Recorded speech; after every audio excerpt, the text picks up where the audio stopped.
Hey guys, how to fix SIM not supported on iPhone? First of all, check if your iPhone is carrier locked. So you can go ahead to the settings, general, in order to point that out.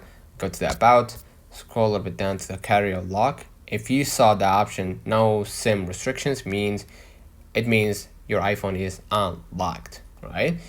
Next, what you're gonna do, you're gonna reinsert the card safely, right? Make sure to add it into the right position. Make sure that the SIM card itself doesn't get out, right?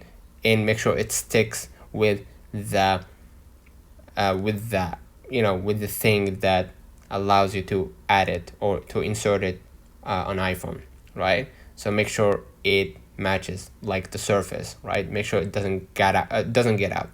Next, what you're gonna do, you're gonna restart your iPhone, right?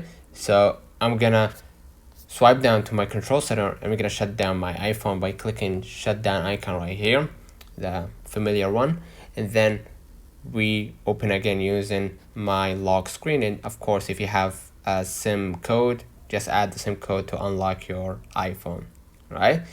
Next, what you're gonna do, go to the main settings, right? Sorry for that, my bad.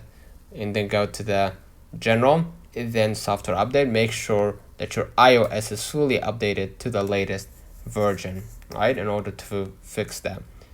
Next, what you're gonna do, you're gonna update the carrier settings. So I'm gonna go back to my main settings, general, and then about, scroll a little bit down to find carrier, and then select or update the settings on that, right? Next, what you're gonna do, reset network settings. So stay on the general, scroll a little bit down, transfer or reset iPhone, click reset, and then you're gonna reset the network settings, and that should fix your problem. Add your passcode, and then you're gonna be able to restart start the network settings immediately. So let me know in the comments if this video helped you. Don't forget to like and subscribe, and if the problem still persists, contact your carrier support or Apple store. So see you in the next one.